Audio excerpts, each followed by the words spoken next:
All right, welcome to the Young Turks. Cenk Uygur, Anna Kasparian. I'm in a mood. Look, Casper, I know the post game, it's for the members. They deserve it. We're going to talk about early wakers. Is there someone on the set who might be an early waker and who's guilty? There might be. I guess. Which one is it? We're going to find out. Okay, and today I was an early waker, halfway giving away the story.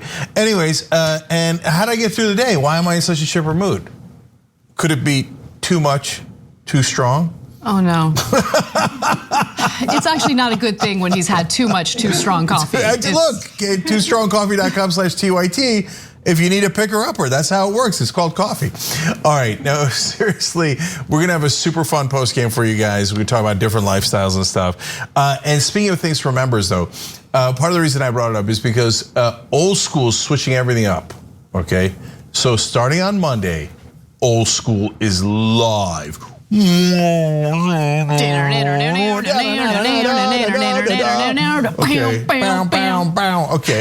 Casper's got me worked up. All right, look at this. This is a new show. This is what we do. It's a new show. It's a new show, but here we are having fun. What are you gonna do? Stop us? No. Are people talking about the new old school on the streets? Yeah, I heard the chitter chatter. It's a 7 o'clock Pacific, 10 o'clock Eastern live, and that's 45-minute episode. You guys all get to see it. But then for the members, a bonus episode of another 45 minutes. What is this? Okay, just a fun announcement for you guys. But we got a lot of news, and a lot of that is fun too. So let's get started. Let's get started. Mitch McConnell continues to be someone who Donald Trump is holding a grudge against. In fact, during a recent interview with Maria Bartiromo, Trump brought up the former Senate Majority Leader and just showed the world how salty he continues to be. Let's watch. Going into the midterm elections, what do you anticipate? I think we're going to do very well. We need good leadership. Mitch McConnell has not done a great job. I think they should change Mitch McConnell, and we definitely need. So there's Trump with his raspy voice saying that they need to change Mitch McConnell. And of course, Trump is upset that Mitch McConnell had the audacity to hold him responsible for essentially encouraging the insurrectionists to storm the Capitol on January 6th. Trump will not let that go, which makes this story so much more interesting when you keep in mind that Mitch McConnell was asked about Donald Trump possibly running for president in 2024. And how would Mitch McConnell handle it if Donald Trump actually won the nomination? Well, let's hear how that conversation went down. So you said that if you got the nomination, you'd stand by him. Do you still say that today? Well, I'm going to support the nominee of the Republican Party. I do predict, however, there's going to be a robust competition for the nomination. You know, I've got 3 or 4 members of the Senate who are going to be running for president in 2024. Once that all sorts itself out, as the Republican leader of the Senate, obviously I'll be supporting the Republican nominee for president in 2024. And do you think that person will have to have former President Trump's backing? You'll have to win the nomination. And I think once the nomination is secured, the party will come together and give it our best shot. Okay, so this is actually a very serious political story. Is it? Is it? Okay, it is. And it has ramifications for Democrats and not just electoral ramifications. I'll get to all that in a second. But first, Trump, I mean, what a goofball. We need to change Mitch McConnell. We need to change him. It's not working. Okay, and listen, this is what people like about him. Yeah. This is what people like about him. And now that he's not the president of the United States, I can comfortably say that his delivery is appealing, entertaining. People love it because people love the drama, people love the conflict. And more importantly, as much as I despise Donald Trump, there's something admirable about authenticity, period.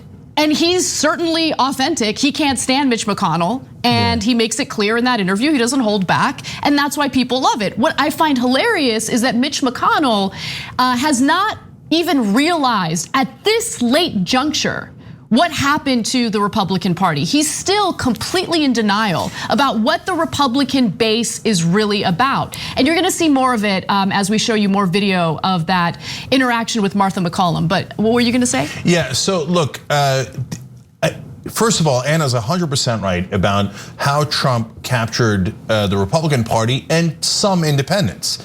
So does the whole country love him? No, the majority of the country despises him, as we do, right?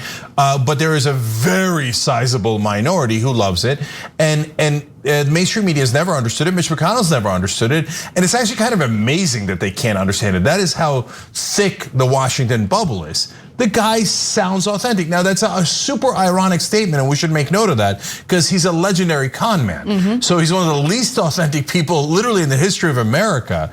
But he can't. He's not smart enough to be strategic, so he can't hold his tongue. So he just whatever's in his head, he blurts it out. He's like, I mean, sometimes to his detriment, to the point of revealing his own con. Remember with Saudi Arabia, he said, they give me $30 million for apartments. Am I supposed to not like them? Like, man, he just says it. Like, yeah, they give me money, I do whatever they want, right? And so people then mistake that for being honest. And there's a difference between can't hold back and authentic in that populist, non-strategic way, and actually being honest. He's not at all honest about his intentions. So that's an important distinction. But the most important part of this story is the politics of it. I don't mean for who's gonna run in 2024, and I don't wanna get into that nonsense now. I mean, Trump is a blunt instrument, and he says, me no like Mitch. Mitch, please, okay? Or he would never say please, but he would say the other one. Anyway, so he says, me no like him. Me think he's bad. And he called him a dumb son of a bitch, etc. All this stuff. Now imagine Joe Biden calling Chuck Schumer a dumb son of a bitch. That ain't never gonna happen, right?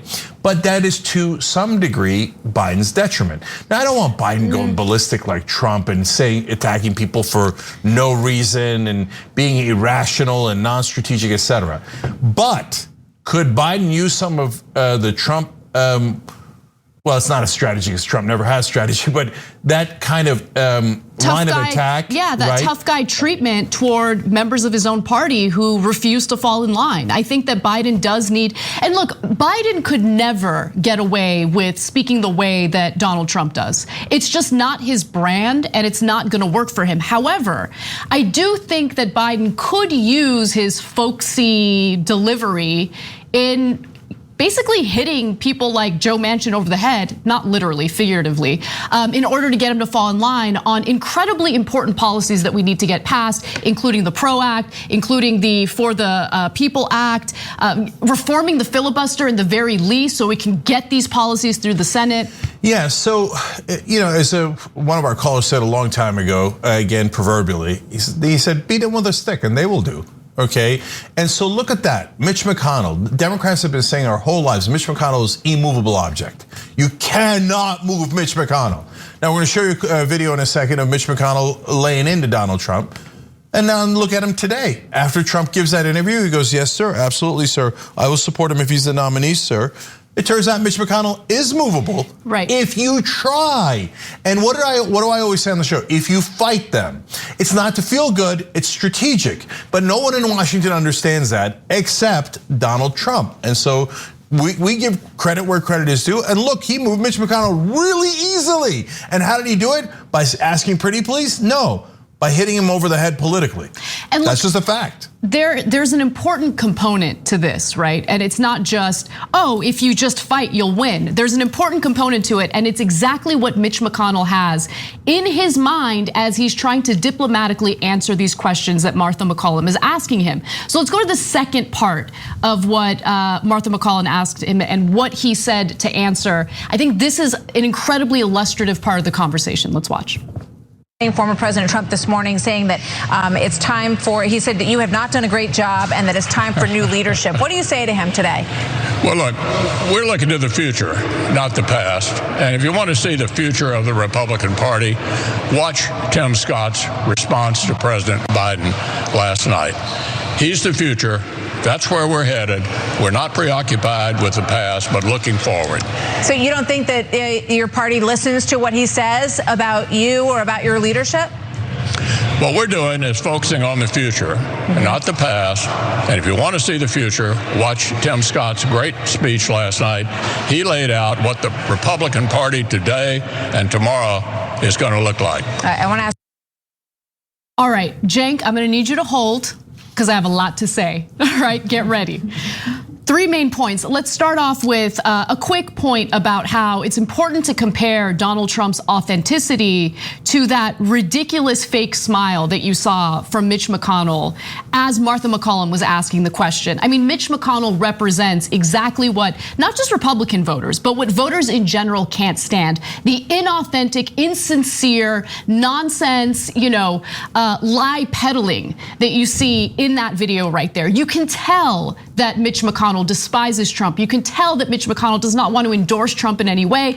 But the reason why he's not being honest and he's being inauthentic is because he understands that Republican voters right now still find Donald Trump to be incredibly popular.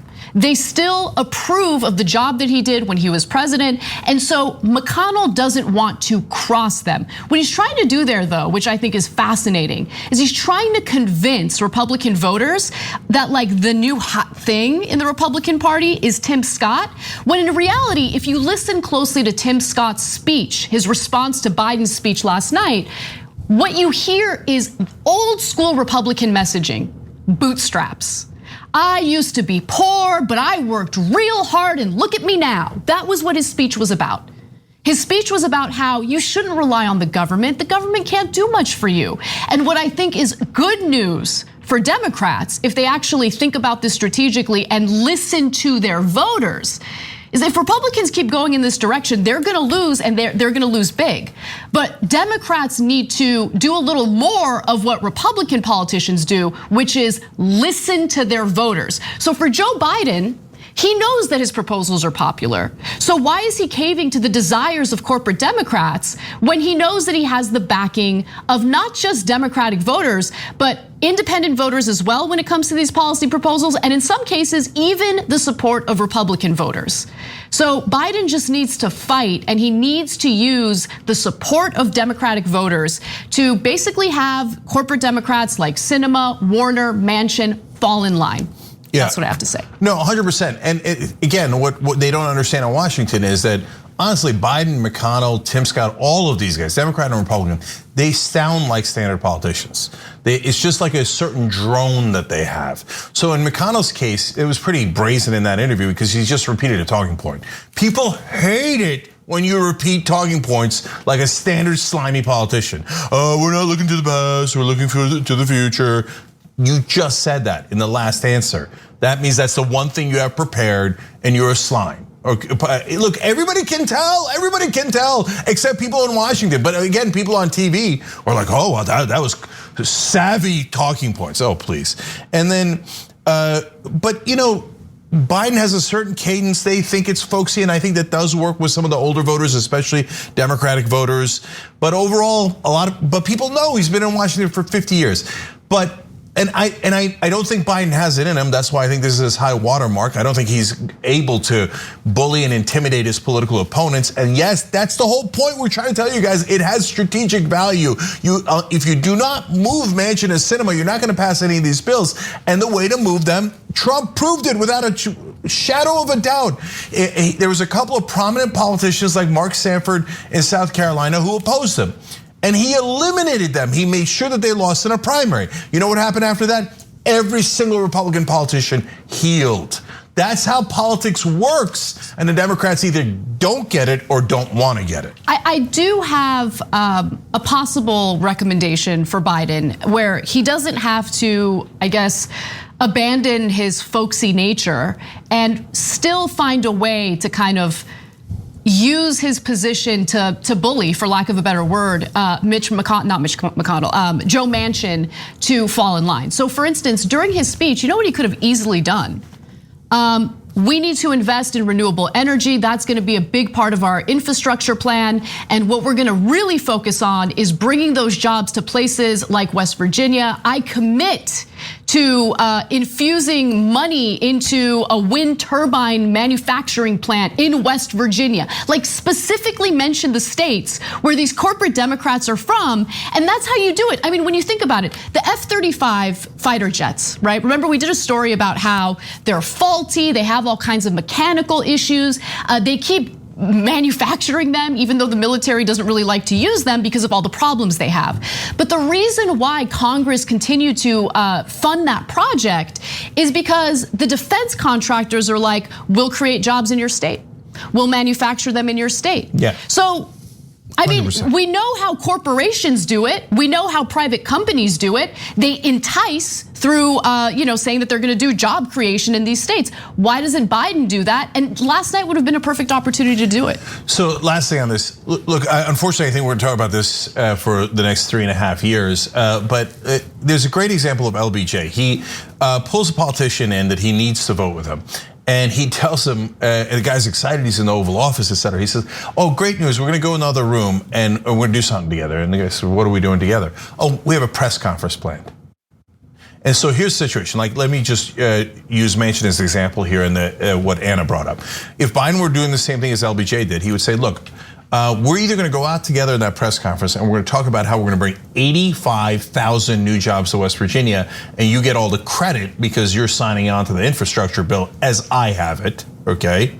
Or we're not gonna go out together. I'm gonna go out by myself and say, for some reason, Joe Manchin has decided to cost West Virginia 85,000 jobs. 85,000 jobs, that's actually 15,000 less than 100,000, but 15,000 more than 70,000 because it's 85,000 until it gets drilled into people's heads that Manchin just screwed him out of 85,000 jobs. So now Trump, because of his nature, would repeat things over and over again. And that was accidentally super helpful to him because it pushes forward the framing that you want. And when you put Manchin in a spot like that, man, that's a tough spot to be in. He don't like that. Right, but Biden's never gonna, ever gonna do that. That's why all the wonderful talk he had last night about his agenda, it's very unlikely to happen. That's it. All right, well, let's actually take a break. And when we come back, we'll discuss how all of a sudden the deficit obsession is a huge part of the Biden administration when he promised that he wouldn't pay so much attention to the deficit. We'll give you the politics of that and more when we return. We need to talk about a relatively new show called the Republic, or UNFTR. As a Young Turks fan, you already know that the government, the media, and corporations are constantly peddling lies that serve the interests of the rich and powerful. But now there's a podcast dedicated to unraveling those lies, debunking the conventional wisdom. In each episode of the Republic, or UNFTR, the host delves into a different historical episode or topic that's generally misunderstood or purposely obfuscated by the so-called powers that be, featuring in-depth research, razor-sharp commentary, and just the right amount of vulgarity. The UNFTR podcast takes a sledgehammer to what you thought you knew about some of the nation's most sacred historical cows. But don't just take my word for it. The New York Times described UNFTR as consistently compelling and educational, aiming to challenge conventional wisdom and upend the historical narratives that were taught in school. For as the great philosopher Yoda once put it, you must unlearn what you have learned.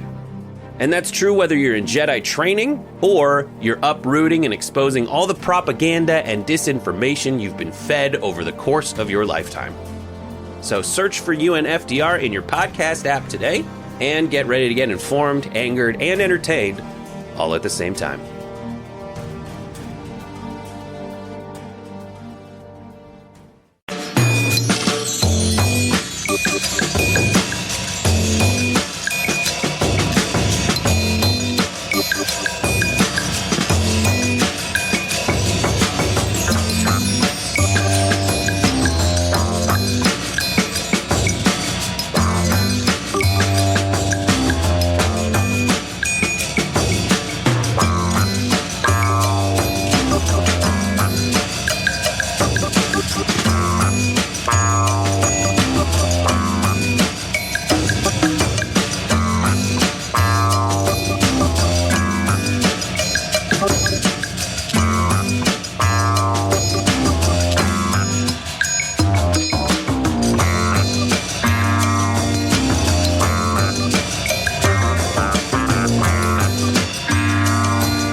All right, back during the break here. Look at Obi Mom Kenobi, of course, jumping in and giving 400 bits for, quote, live old school.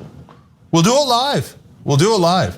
Thank you, Obi Mom. By the way, I don't know if Obi Mom lives in LA, but I saw a license plate today as I was driving that said Obi Mom on it. Obi-Wan Mom or something. So, I don't know, but thank you again, Obi Mom. You're awesome. Speaking of people that are awesome, King O Heart 2005 gave 900 bits and gifted 5 subs. Why? Big heart. Big heart. This is not a thing that, okay, I screwed up. Big heart that our audience, especially on Twitch, all across the place. But I like that how Twitch set it up so you can gift the subs and also help us through the bits, etc. By the way, we're thanking Hate Moir for a raid. We have been raided. But if you're unfamiliar with Twitch, that's a good thing. And don't hate more, I don't know. It might be love more, I don't know. But we got rated, but in a positive way. That's what's happening on Twitch. It's my job just to report the news to you guys. Wow, that's awful. That's a handle on Twitch. Has been with us for 3 months with Prime. TYT.com/Prime to find out how you could basically give us free money. We get the money, it doesn't cost you anything if you have Amazon Prime. And they gifted 3 subs. Come on, that's not awful. Wow, that's amazing.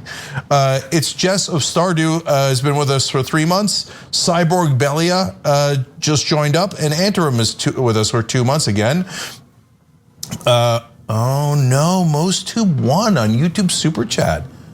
But she doesn't want to run for office? Okay, Anna.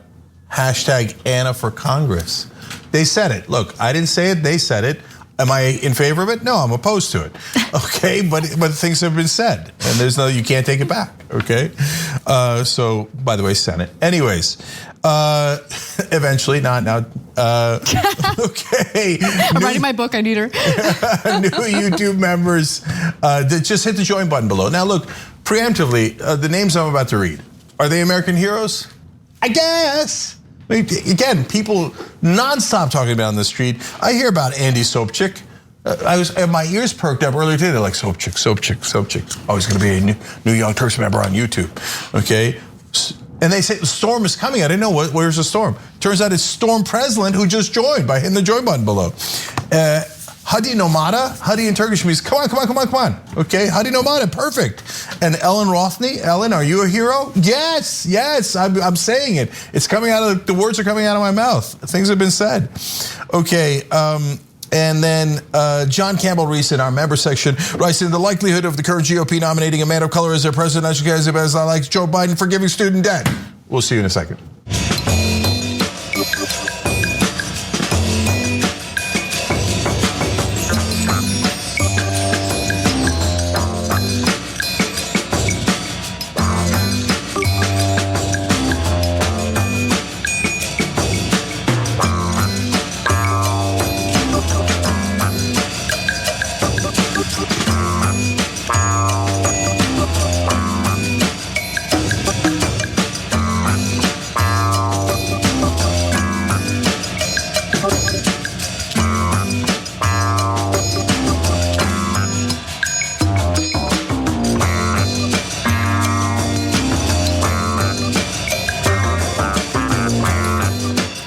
Back on the Young Turks, Cenk and Anna. During the break, I was reading some member comments, and I had fun with this one, but I want to read it for real now. Oh, no, they took it off. Gone. But one of our members, tyt.com/join, that's how you become one of our members that participate in the show, said the chance of the GOP nominating a person of color for their presidential candidate is the same as Joe Biden canceling student debt, which is approximately 0.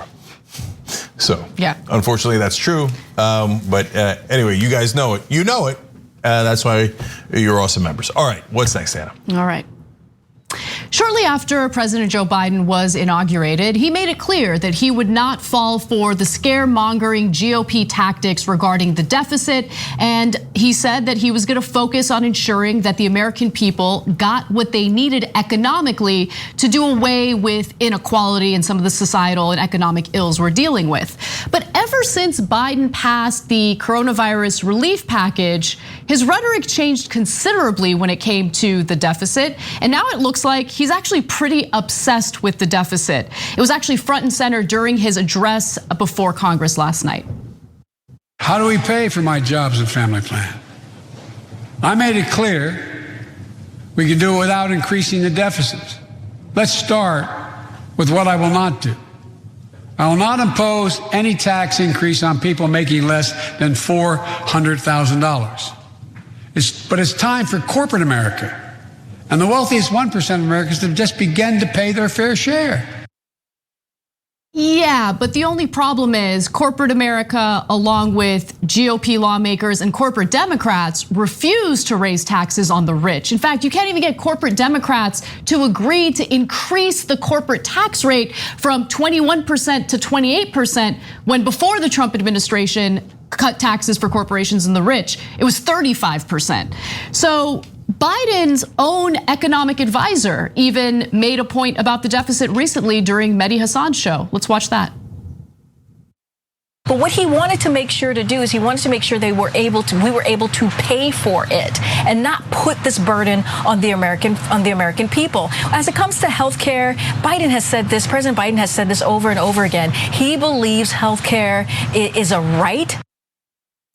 So if you believe that healthcare is a right, why are we having negotiations about whether or not we should treat healthcare as a right and how it should be paid for? I mean, it's fascinating to me, Cenk, because on one hand, you have Biden now saying like, oh, I will show you the pay-fors, right? It's this whole pay-go mentality, pay for, pay for, pay for.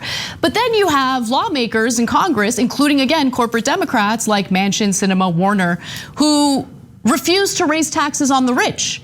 So what does that leave us with? Yeah, the answer is no legislation. So I don't know if he's trying to kill his own agenda, or he doesn't know what he's doing, or he's trying to thread the needle. He's trying to have it both ways, but he doesn't quite realize that that's not possible.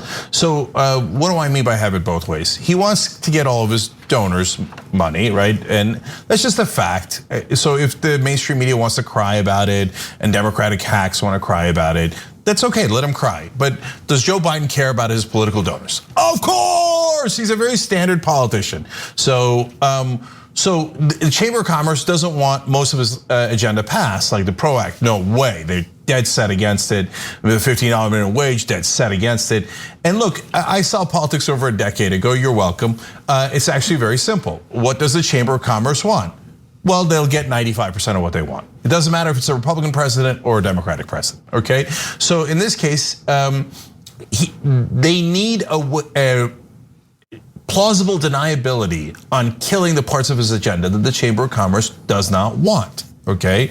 So that is why they say, oh, the deficits. All of a sudden the deficits matter. Now, while Trump was in office for 4 years, nobody talked about deficits. $2 trillion tax cut for the rich, $4 trillion COVID relief bill, most of which went to giant corporations under Trump. Nobody talks about the deficit, no deficit talk. You name it, whatever they did, nobody cared about the deficit. And by the way, the media, again, I'm sorry, but it's true. They suck at their job. For 4 years, they don't talk about the deficit. A Democrat gets into office, they're instantly like, oh, deficit. Yep. The collective amnesia is insanity. It's infuriating. But to be fair to the media, Joe Biden helps them.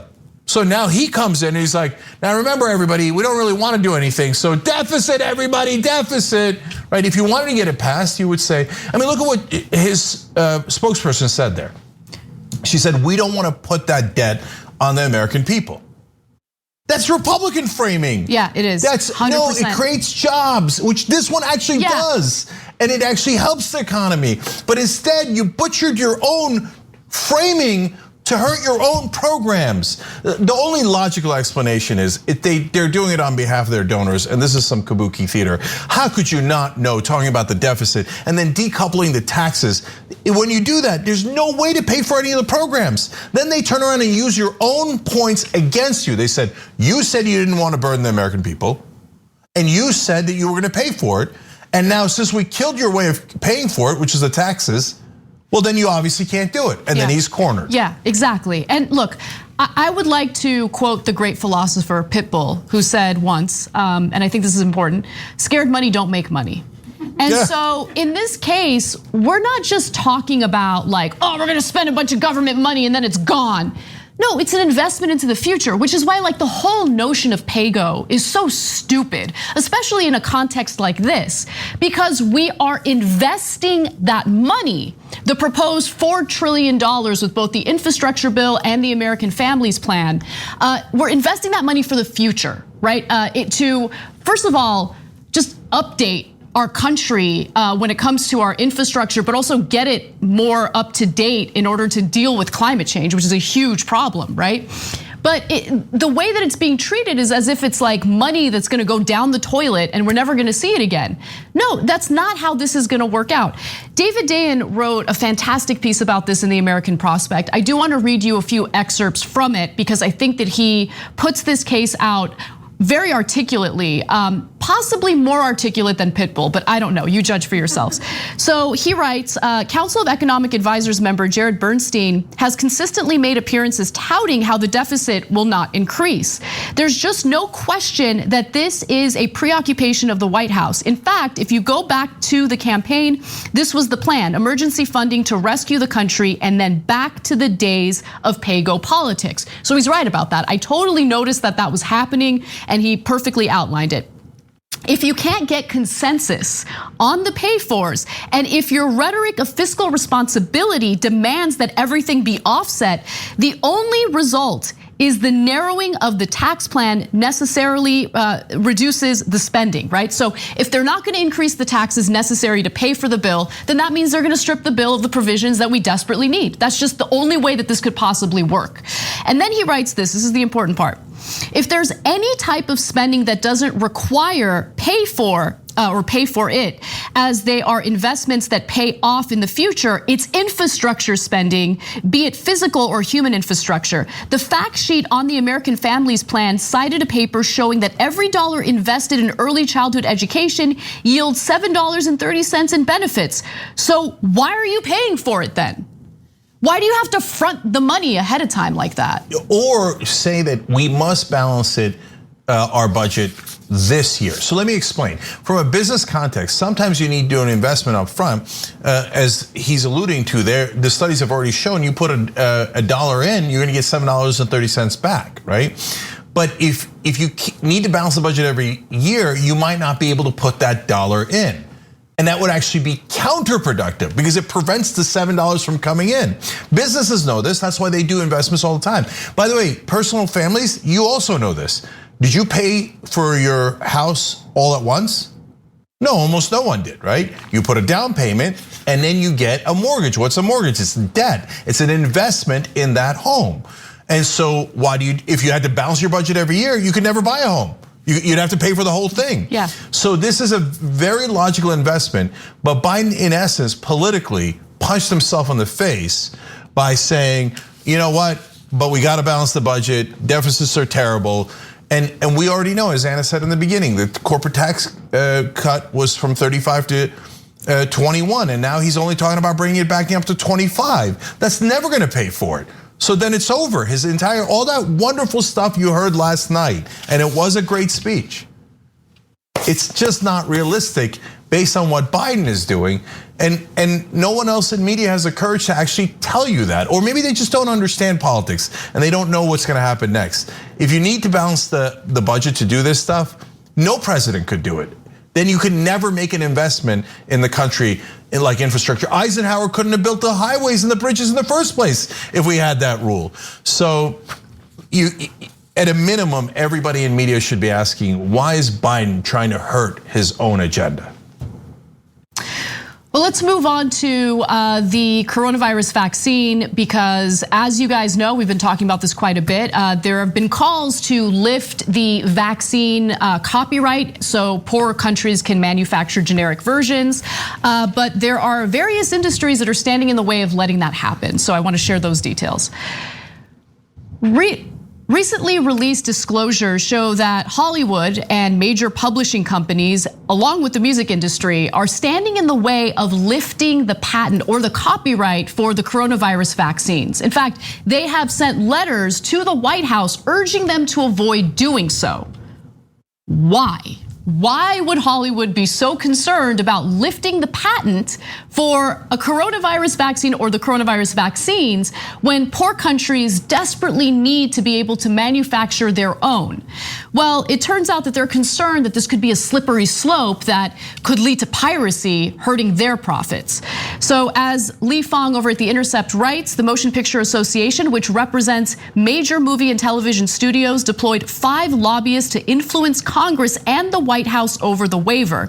The Association of American Publishers, as well as Universal Music, have similarly revealed that they are actively lobbying against it.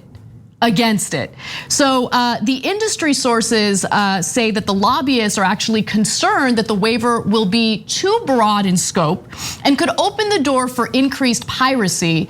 But the copyright industry push relates to a provision of the proposal that would waive copyright enforcement for the prevention, containment, and treatment of COVID-19. This doesn't apply to the Hollywood industry at all. Not in any way, shape, or form. They claim that the wording in the request indicates that it could affect them, but that's not true. So, for instance, a spokesperson for the Recording Industry Association of America told The Intercept, as originally drafted, the proposal waiver would have extended to wholly unrelated areas that have nothing to do with the global fight against COVID, like copyright in creative works. But when they were asked for the language that they're speaking of, they didn't respond. They didn't provide any evidence for what they're claiming there. And the draft text for the waiver notes that the waiver in paragraph 1 shall not apply to the protection of performers, producers, and phonograms, meaning sound recordings, and broadcasting organizations under Article 14 of the TRIPS agreement. So what's the problem? Yeah. What's the problem? Well, so I'll tell you why they're doing this and how it's inevitable, but we have to be super cognizant of it, but we're not. Okay, so why are they doing this? Because there's certain employees within that lobby that know that if you loosen copyright restrictions, it might eventually affect them. Okay, even if it doesn't affect them in this case, they're worried about precedent. Now, is that a high probability? No, it's not a high probability. But if you're a lobbyist for this industry, you don't care about high probability or not. You're gonna fight any attempt to expand waivers on copyrights, okay? That is core to their business model. So us wishing that they wouldn't do it or hoping they wouldn't do it is naive. They're definitely going to do it. And us thinking, well, that seems really inhumane. I mean, you're worried about this tiny chance that it's gonna affect you down the road. Meanwhile, people are dying in India, and you say, don't do a waiver on a drug that I got nothing to do with, because one day you might do a waiver on movies down the road. God, that's so callous. Yeah, that's called capitalism. Yes, exactly. Okay. When profits go over the lives of people. But in our system, look, you don't have to design capitalism that way, but we did. In our system in America, we told corporations, public corporations, you must maximize profit. If you don't maximize profit, you will be fired. Okay, that's just a stone cold fact. So they're not going to care about the people of India. They're just never going to care. That's not how it works. So stop being naive.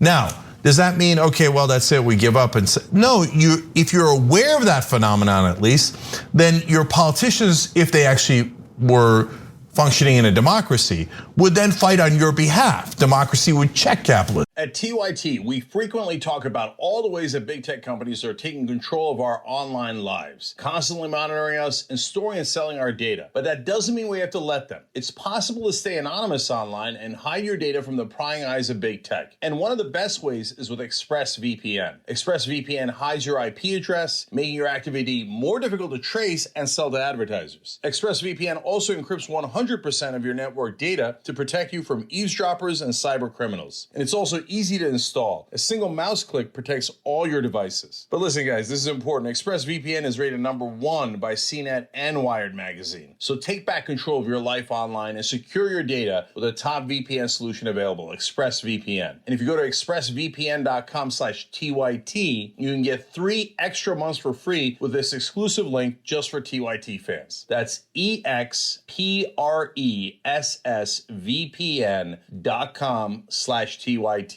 Check it out today. and say, okay, I hear why you're doing that, movie companies, but our answer is no, not close. But we don't do that here in America. Why? Because we legalize bribery. So those guys give tons of money to politicians. So now when they give millions of dollars to politicians, what do you think politicians are gonna do? How much did the people of India, the people dying in Calcutta and Mumbai, give to senators here in America? Zero. And theoretically, the government of India cannot give money to our politicians, but corporations can, movie companies can, drug companies can, and they're number one in giving. So when all these companies unite and they bribe all of our politicians, then our entire laws are skewed, and then we become inhumane.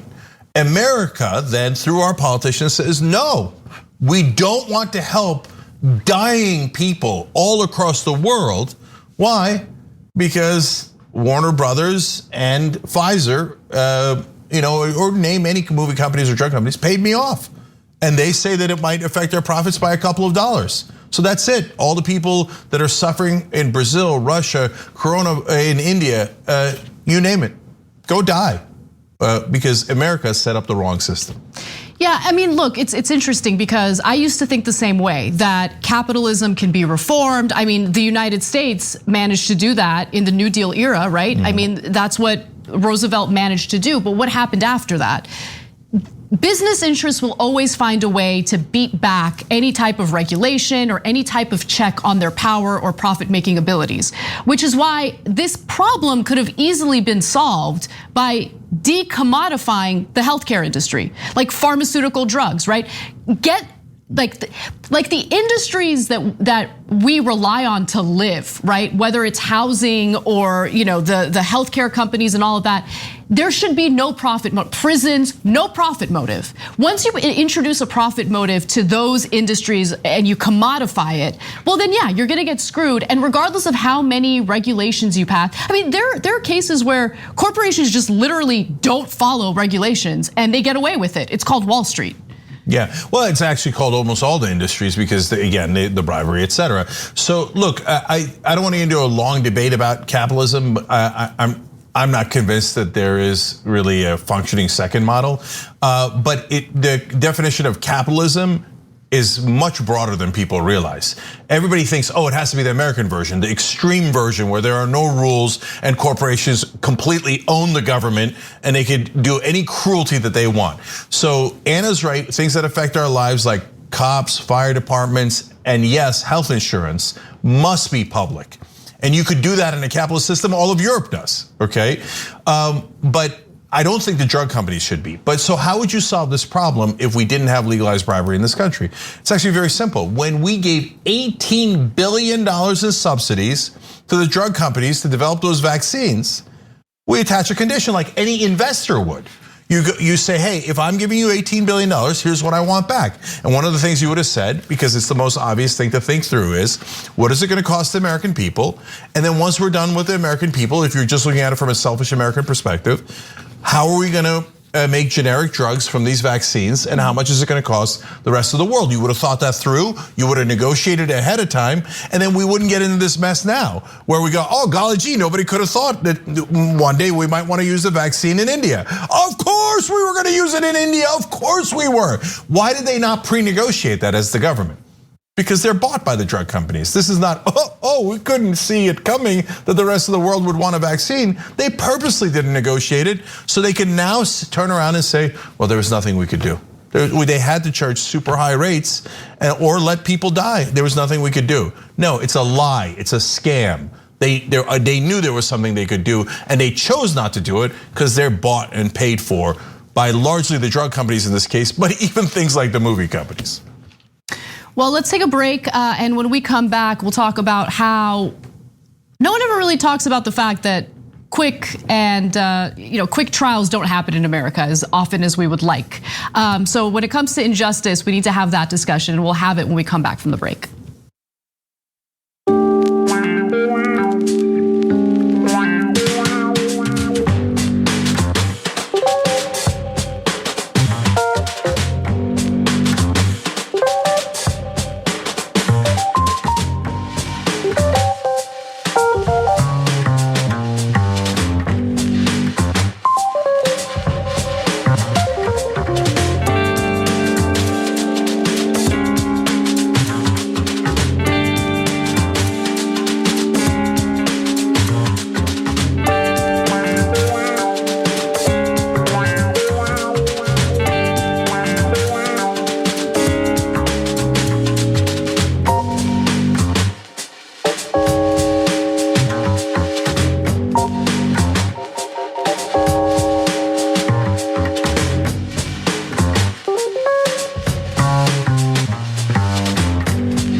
I can't get enough of Twitch, so I'm going back there. Percy gifted 5 subs. So did Rhetoricu.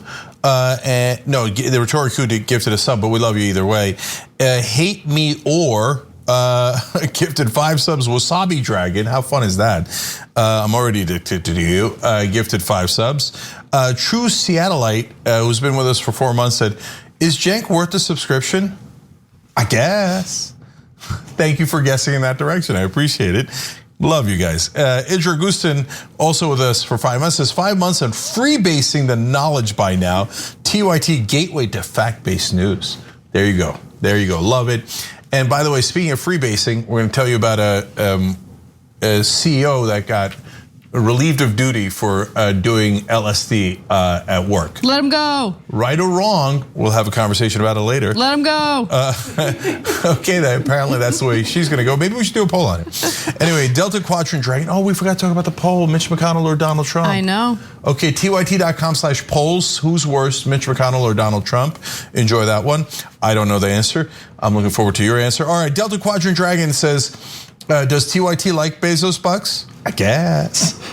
Come on, you guys are the best. All right. Stephen Matthias says, as a musician, I can say that record companies use copyright to abuse artists. And Stephen, thank you for using YouTube Super Chat. YT Prenude says, send the tech anyway and tell Big Pharma to F off. Well, that's what we would do if we had democratic capitalism. What's democratic capitalism, you ask, Cenk? Don't worry, I explain it in Justice is Coming. So you'd want to go to justicescomingbook.com to pre-order justicescomingbook.com. Let's hope it actually is.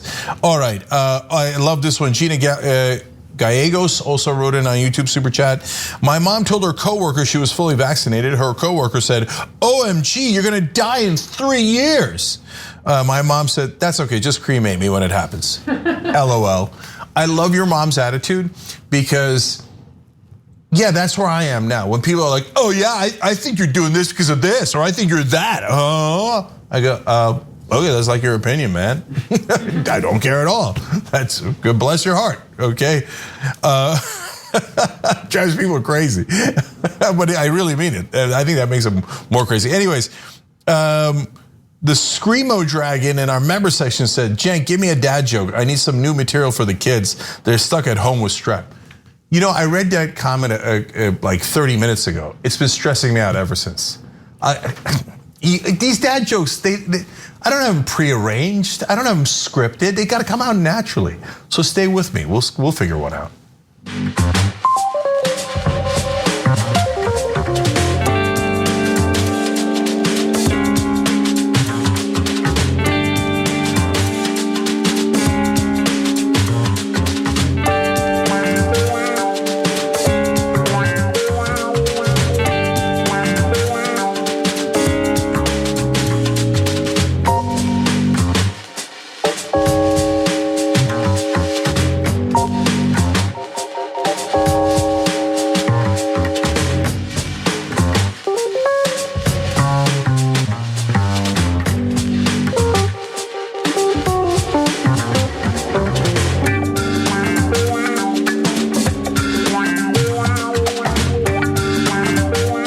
Back on TYT, Justice Dragon and Salt Dragon. Let's proceed.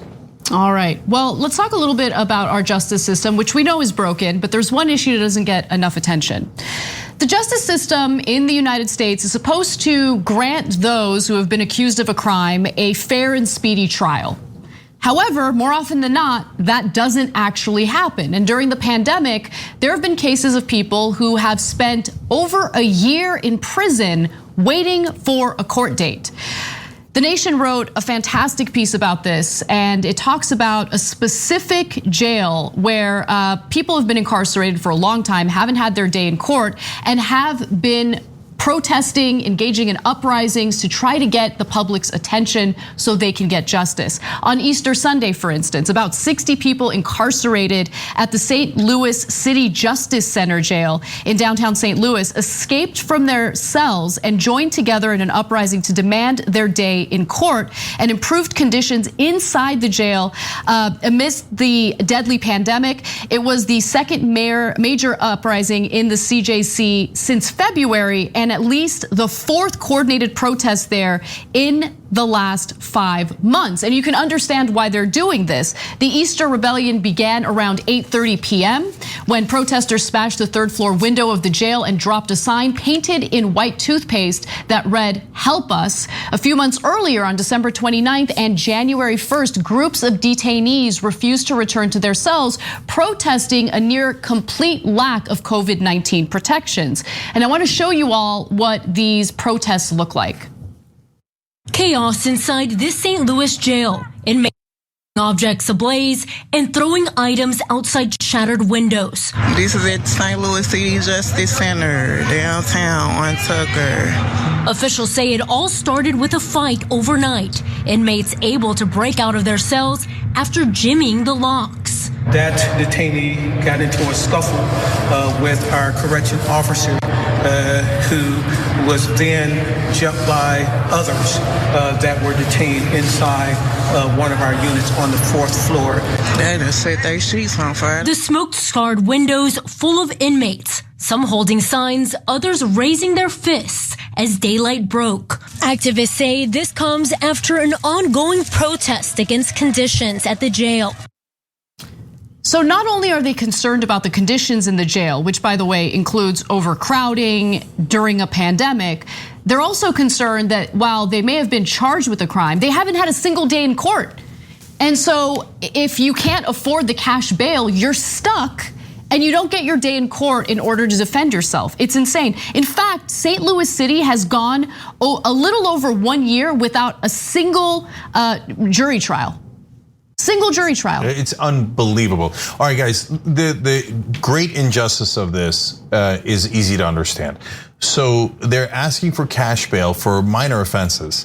And then they're saying, because of COVID, we're not doing jury trials. So you just have to sit in jail, right?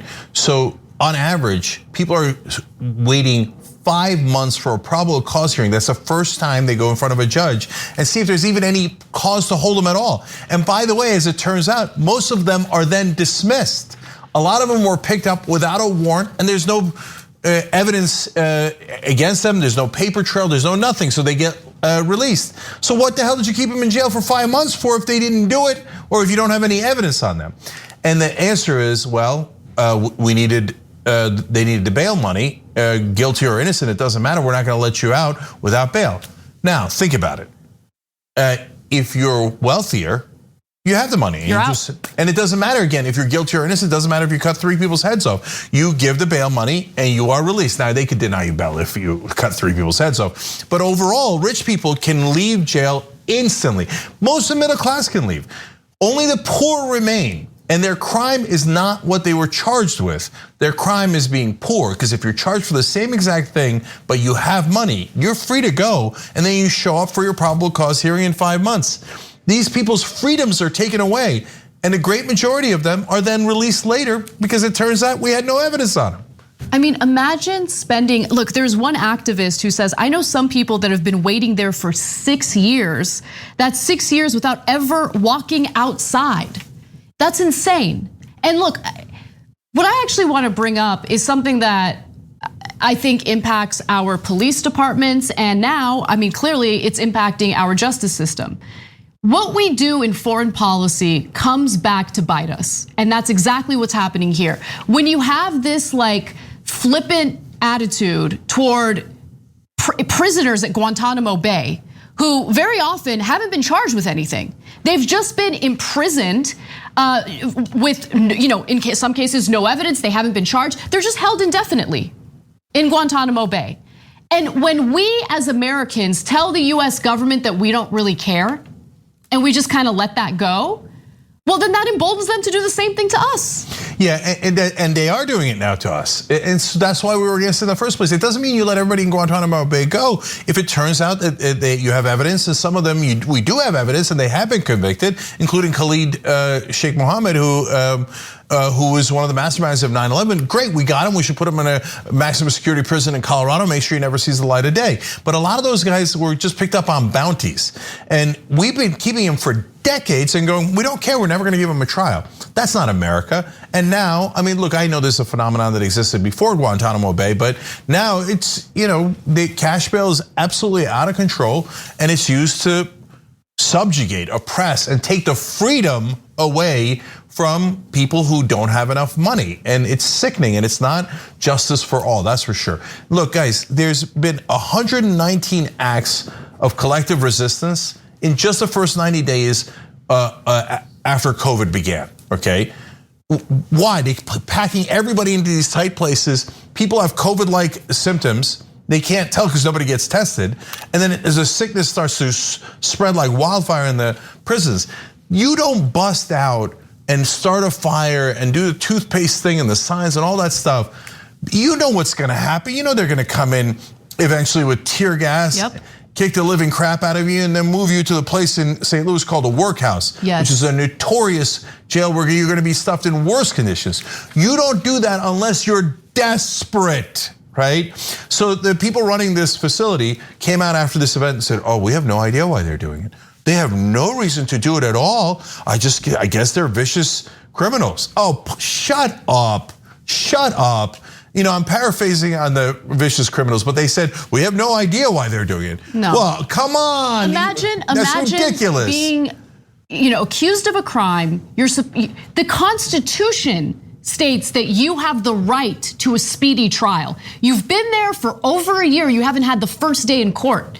Imagine that. And especially if you're innocent, you don't even get an opportunity to defend yourself. That's insane. So obviously I can understand why inmates would want to protest that. But as you mentioned, they are treated even worse once they do say something, once they do engage in these protests, and they're sent over to this medium security place called the workhouse. And that place is notorious for mistreatment of prisoners.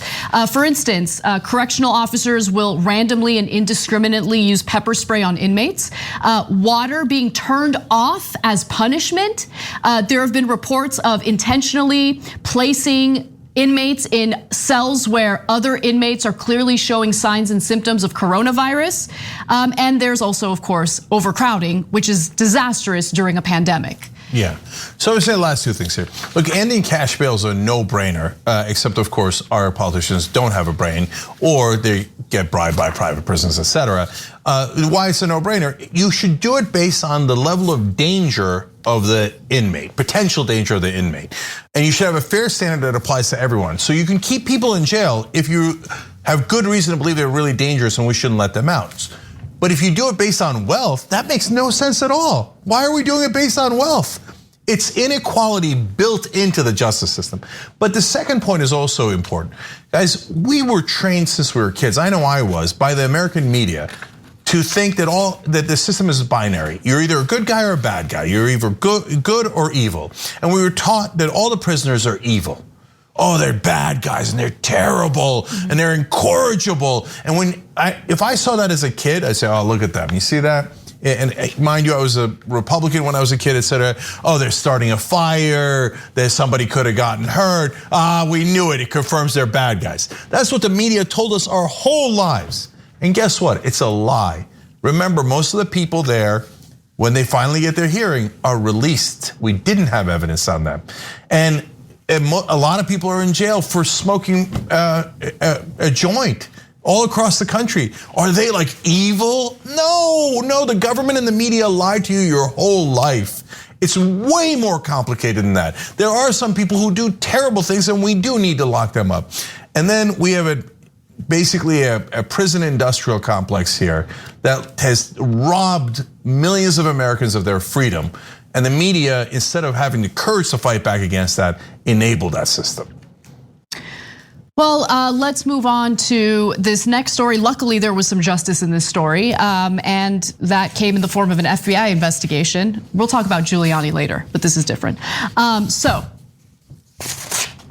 an FBI investigation found that an ex-Georgia cop had bragged in text messages about basically beating black people in the community and also specifically charging them in such a way that it would make it difficult for them to vote. So he got caught, luckily, because the FBI was investigating this. They were investigating his texts. And initially, this was an investigation into illegal weapons. During these text exchanges, which were with other extremists, by the way, Cody Richard Griggers of Montrose was fired last November after the FBI contacted the sheriff there about the investigation into illegal guns and their alleged ties to a California man said to have made violent political statements on Facebook. Now, Griggers, that's the cop here, in text was said to have claimed that he was making and gathering illegal firearms and explosives. So naturally, the FBI is like, we better look into that. And they did.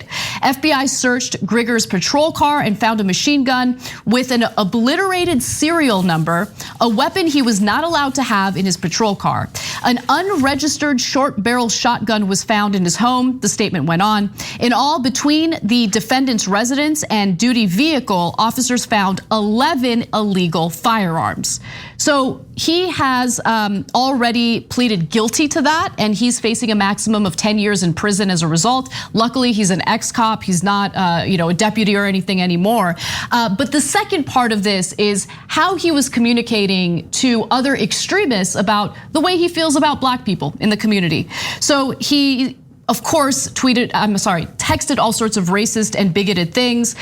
He expressed viewpoints consistent with racially motivated violent extremism, including the use of racial slurs, slurs against homosexuals, gay people, and making frequent positive references to the Nazi Holocaust, prosecutors said in a statement announcing Griggers' plea. I'm gonna give you an example of something that he had written. I beat the expletive out of racial slur Saturday. Expletive tried to steal a gun magazine from the local gun store. Sheriff's department said it looked like he fell, meaning he beat him up so much that he looked like he fell and suffered a serious injury. The affidavit noted, quoting Griggers. Griggers went on to write that the beating was for him sweet stress relief. And he also bragged about how he was intending to charge the guy and ensure that he would be unable to vote in the future. Yeah. Yeah. So those last two things are so important. One is, I mean, look at this. We have deeply racist cops. Not all of them in this. I think their training is horrific throughout the country, and it teaches a culture of extreme violence towards the citizens. So that does apply, unfortunately, to everyone. Some people can resist it, but it's a few good apples, okay? But when it comes to racism, not all the cops are this over-the-top white supremacist racist, but there are a lot. Now, I want you to think about a couple of things about that. Okay, if you're not black, it doesn't affect you at all. So presumably, if you're white, right? And so you never notice it. But think about if you were black. There are a certain percentage of cops out there who have a gun and a badge and pretty much a near, untouchable status. And some of them are vicious racists. And they can't wait to beat the living crap out of you to just get what he said was, quote, sweet stress relief. How does that make you feel? And that guy, is he gonna be hesitant to use his gun against an unarmed black man?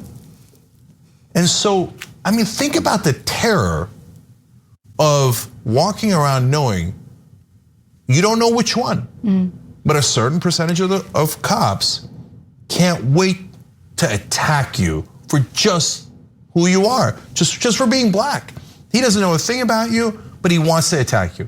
Now, that's not every cop, but just the fact that it's a lot of cops, it's so unbelievably disconcerting. And the fact that other people can't have empathy for that is just borderline shocking. I also find the hiring process for local police departments shocking. I know that there's no uniform policy, and I'm sure it differs from one department to the next. But just experiencing what it was like to witness my husband go through the very extensive background check process to become a firefighter, which he didn't end up doing, but we went through the process. It is incredibly invasive. I mean, we're talking about being a firefighter. They show up to the building you live in, they knock on every neighbor's door, they interview every neighbor. They called me and asked me if I've ever dealt with any domestic abuse. I mean, it's just very thorough. It's just like a robust investigation into the person applying. And I just get the sense that with some police departments, that type of background check isn't taking place. Like, this guy is not only an extreme racist, but he had 11 illegal weapons. I mean, how did this guy get hired? That's what I want to know. And how does he stay on the job until they discover this stuff? Does no one heard him saying outrageous racist things, right, which he says apparently on a regular basis? No one at the department heard him. No, thin blue line. You know what happened? People heard it and they covered up for it. And they thought, who cares if he beats up black people or maybe even kills them at some point? What's more important is solidarity for our gang. Keep it real. If you don't think there's a thin blue line, you're nuts. Of course there is. They brag about it, right? So what does a thin blue line mean? That means we protect criminals in our midst. And it's like literally what it means. And I don't want you to gloss over that sweet stress relief thing. Again, it's not every cop, but are there some decent percentage of cops who beat up people because they think it's cathartic and they get off on it? And they're frustrated about their lives and they think, I could beat up people with impunity. And they do it basically for fun. If you think that doesn't exist, you're incredibly naive. So now, because we know that's part of human nature, we should guard against that. And we should have a lot of precautions to make sure that police do not abuse their authority like that. Instead, we encourage them to do it. Oh, if anybody disrespects your order for even a split second, make sure that you viciously attack them to show who's boss. And that's why we see the videos of a 73-year-old woman getting mangled. Right. You saw the elderly gentleman in Buffalo get his skull cracked, because if anybody crosses you for a second, you get to have sweet stress relief. And it is encouraged by police departments all across the country. Keep it real. That's just the reality of our lives. That does it for hour one. When we come back for the second hour of the show, we're gonna lighten things up a little bit, all right? We're gonna dunk on Rudy Giuliani, because how could we not? So stick around for that, and Giuliani's son when we come back. Uh-oh. Thanks for listening to the full episode of The Young Turks. Support our work, listen ad-free, access members-only bonus content, and more by subscribing to Apple Podcasts at apple.co/TYT. I'm your host, Cenk Uygur, and I'll see you soon.